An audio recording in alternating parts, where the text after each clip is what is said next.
with another Real Talk with Coach Cory, where I answer your hard-hitting questions about me, my life, Brawl Stars, whatever. And of course, we're not going to go over topics that were answered or covered in previous Real Talks with Coach Cory, so make sure to check them out, links down below. Oh, and I'll do timestamps for all the questions I answer in this video, so if you want to skip around, feel free. I do appreciate the watch time if you choose not to, but I don't expect this video to do well. I mean, really, the point of this is to just connect with you all, so who cares about views? All right, what is my favorite thing of the new update? I always think these are hard questions because a lot of times it's like kind of flavor of the month or flavor of the day. Like, what am I feeling? Like, oh, Squeak and Bell, those new brawlers are always really fun, but you get tired of them quicker, or you push them up to higher trophies and then you're like, all right, time for something else. But one thing we don't get as often as new brawlers is new game modes. So knockout to me has to be the most exciting thing. Admittedly, some of the maps are not like crazy fun. Like a lot of Nani bow camping and stuff, which I don't really like. Maybe there could be some kinks to fix with the mode that would improve it. But overall, it's a fresh thing in Brawl Stars, which is exciting, and it's overall fun. How would I feel if Supercell showed interest in hiring me for their team? And if so, which game team would I like to collaborate with? Well, obviously, I would love to work with the Brawl Stars team because I love Brawl Stars.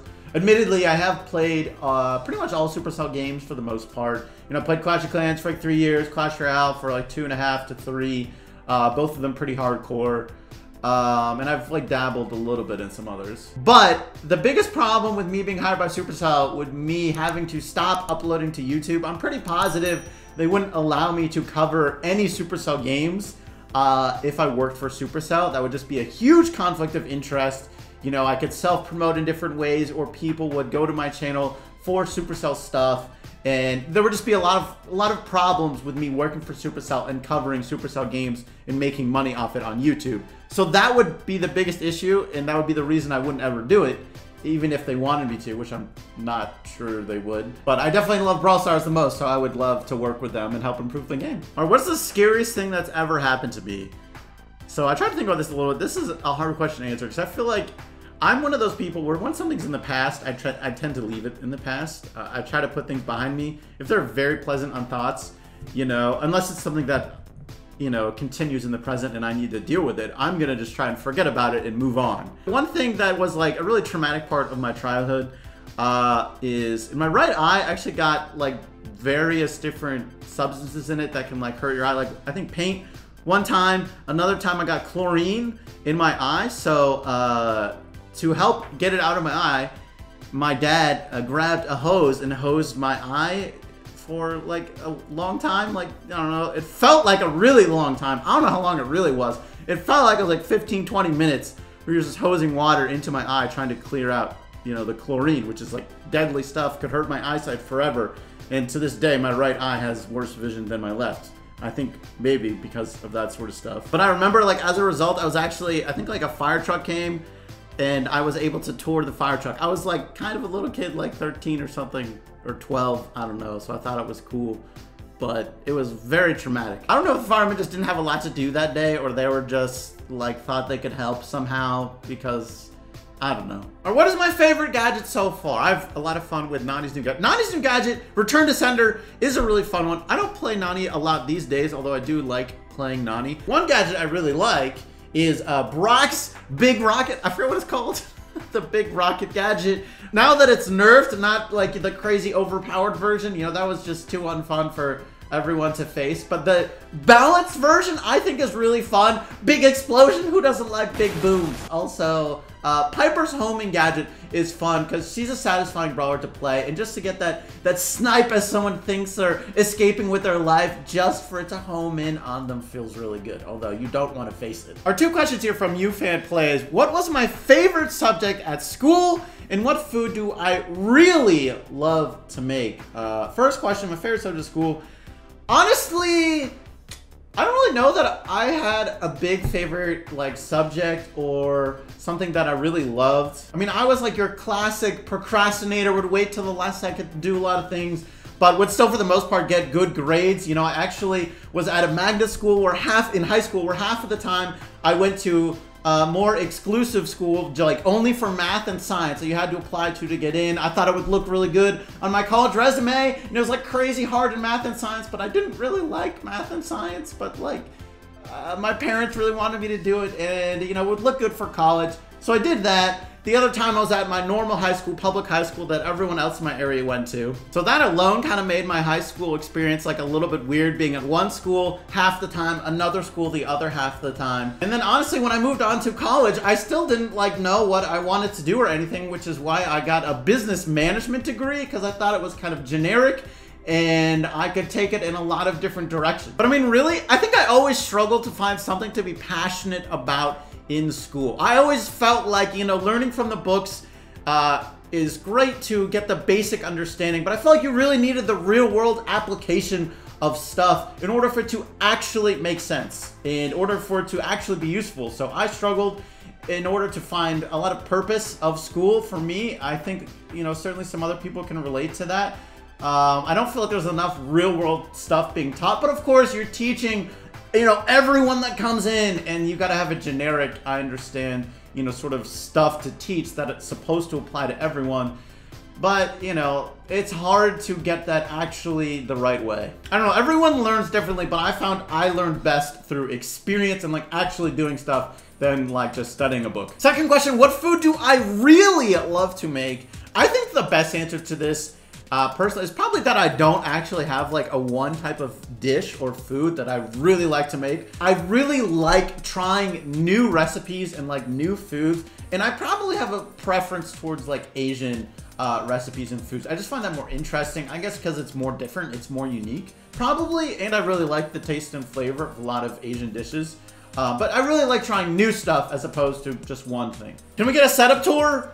To be honest, it's probably not that exciting. I'll show you a picture of my desk and like my camera, which is like my main setup. But I mean, I don't know if it'll be that exciting. Which music do I like to hear and which bands? All right, so to be honest, I'm really bad about like remembering band names or even like actor names as well. So like I tend to not remember that type of stuff. But here's actually my recently played on Spotify. I tend to just listen to like pre-made playlists. You can see here, look at some hippie sabotage songs that I listen to, rock. I think I got sort of into like the electronic and like dance and like alternative type, or not really alternative, but like because of YouTube, where I had to listen to so many non-copyright stuff, and like it tends to be good background music. So I kind of have gotten into, I feel like I might get judged for some of this, but don't listen to country. That is actually, I don't know why that is there. Honestly, I really like switching up what music I listen to like all the time, just to keep it refreshing and like new. The only stuff I don't really listen to is probably country. When I was younger, did I travel far distances with parents, friends, family? If so, what was my favorite place to go? I've really been fortunate enough to actually travel a good amount. Let's say the favorite place that I went to with my family was probably the British Virgin Islands. You know, tropical island, very relaxing. It's just that sort of thing. It's very nice. But to be honest, I haven't traveled a lot internationally with my family specifically. Now, I spent a whole semester studying abroad in Belgium. And when I was there, it was about 3 months, pretty much almost every weekend, you know, we traveled to various nearby countries. Belgium, pretty much in the middle of Europe. So a lot of easy access, short plane flights or trains.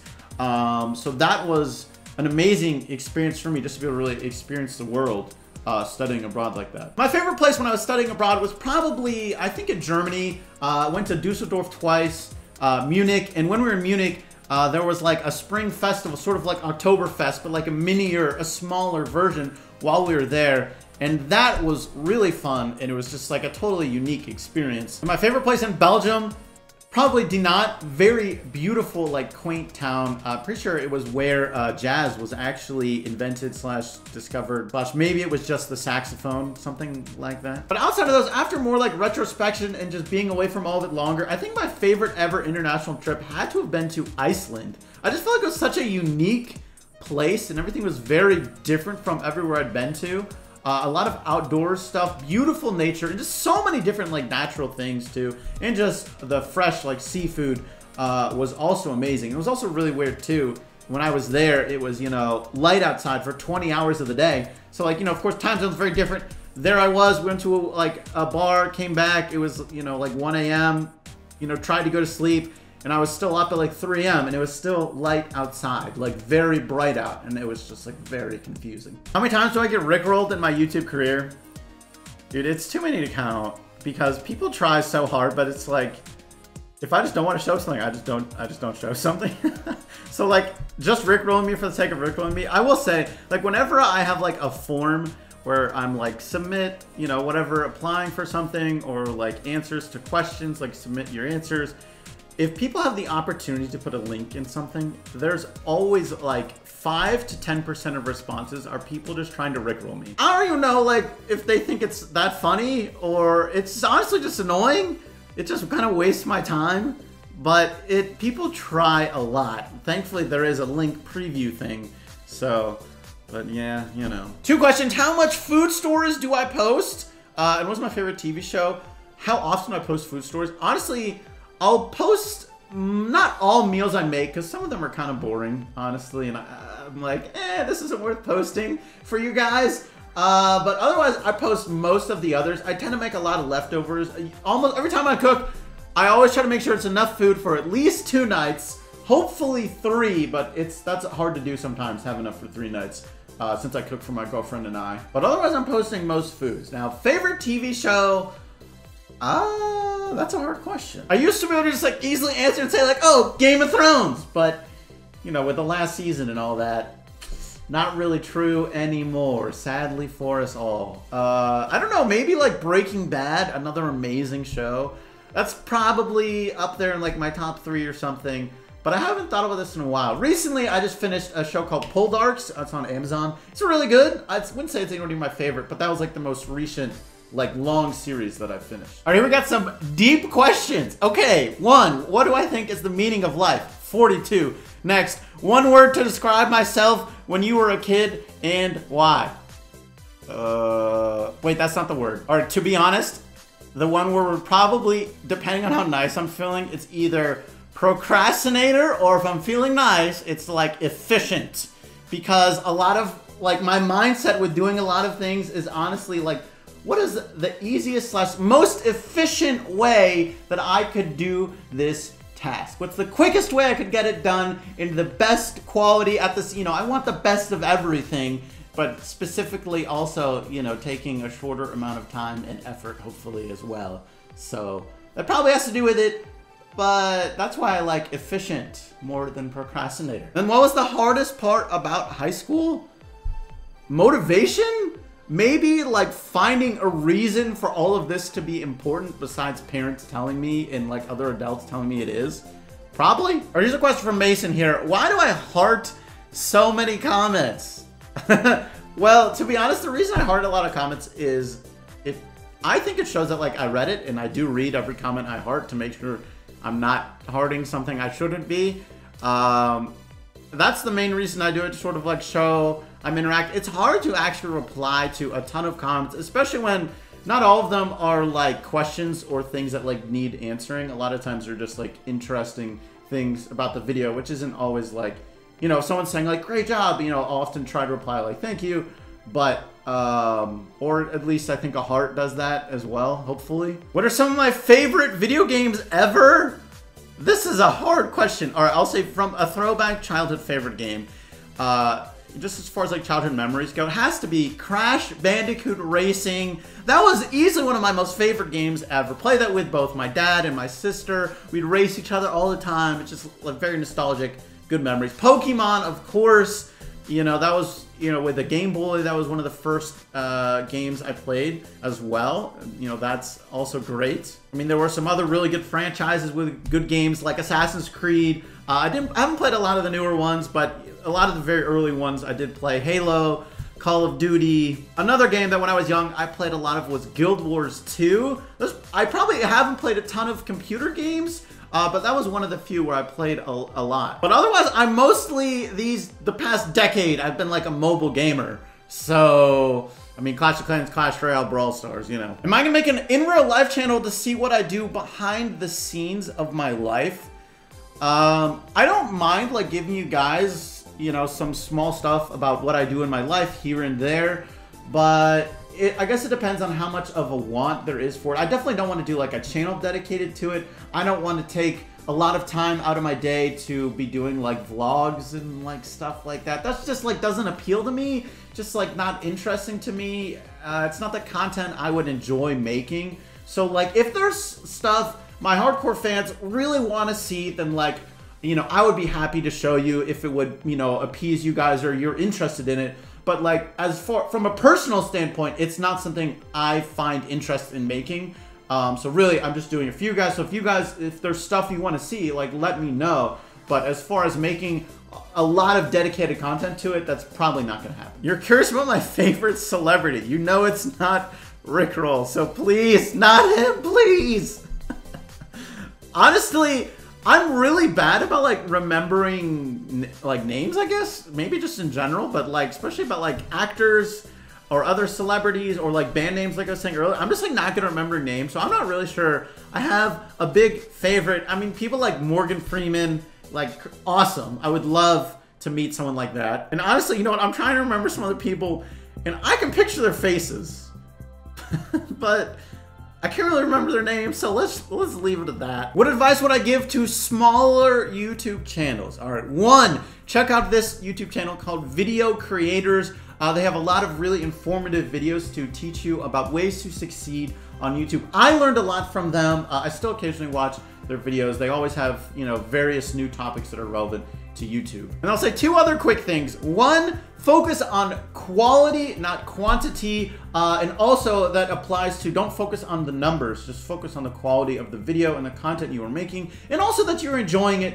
as well. That's really, really important. But don't just focus on the number. The other thing, and honestly, this is something I kind of learned later, I think it's fine to have a wide variety of topics and focuses early on, especially as you're figuring it out. But I do think eventually you want to start narrowing your focus a little bit, at least some, so that way your audience, it makes it a lot easier for them to know what you are about. If you publish a really crazy wide variety of content, people might not understand who you are, what you're about, you know, why they're coming to your channel. What is the purpose for it? That is one reason I don't really post gameplay anymore.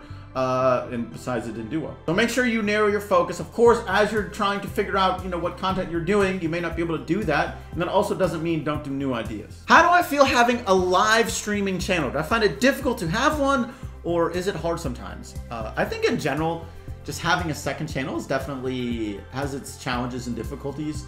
You know, I didn't really know what to expect. You know, I've never started a second channel, I guess, obviously. But, you know, the experience is very different starting your second from your first. I have the support of this channel, you know, to, you know, share my second channel and, you know, share it with you guys, which is a totally different experience. And also, I just don't know what to expect as far as views, long term, you know, what is the growth potential for this? You know, how much of my time is worth investing in this second channel? I wanted a place, you know, to put gameplay for Brawl Stars because I play the game a lot. And it always felt weird to be playing the game so much and not really being able to make videos on it, because whenever I post gameplay on this channel, it just honestly brings the channel down. I feel like, you know, the views are way lower, and in general the content is very different. So that's why I wanted to make that second channel. But as far as difficulties, it's definitely hard as far as my schedule is now very different, because I have to find time to stream, ideally about 3 times a week. Is my hope. I tend to, if you're wondering when I stream, I tend to start streaming around 2 p.m. Eastern Standard Time, and I usually stream for like 2 to 3 hours. But it is overall definitely kind of hard, but I actually do like the challenge. Or did I love Brawl Stars, or did I just do it for the money? Seriously. All right. Asking this now, I can like understand why you might ask this question, but like you have to realize I made like so many videos in beta for 2 years, and I did not make money from, like, I would have been much better for like money for my time working at McDonald's or something than doing what I did for 2 years. Now, so saying did I do it for money? No, I did it because I enjoy the content. I enjoy this. I enjoy the community, and it just so happened that, you know, I put myself in a good opportunity, you know, in a game that had the support of a company which was very successful. So it ended up working out for me, but I had no idea that it was gonna go like this, and I think if you do YouTube for the money, it just almost never works out because your motivation is all wrong. You're not going to get up every single day out of bed, you know, for this grind, because this is a real grind. So you need a strong motivation to be able to continue to do this long term. What is my full name? Do you want my date of birth and address and credit card number too? My real name is Cory. I don't really feel comfortable telling everyone my full name. It might get exposed eventually, but, you know, preferably not, I guess. I don't know how I feel about, like, exposing my real name actually. Like, it might eventually happen. People might just know. But, like, the reason I don't really want to is because I just feel like the internet can be really mean sometimes, and they can do really weird and stupid stuff. And honestly, I just want to protect the people around me. So, like, I feel like, I don't know, something weird could happen. I would just rather avoid all of that altogether. Hey, if you enjoyed this, check out more Real Talks with Coach Cory over there, where I answer more of your real questions about me. Thanks so much for watching, and I'll catch you later. Peace.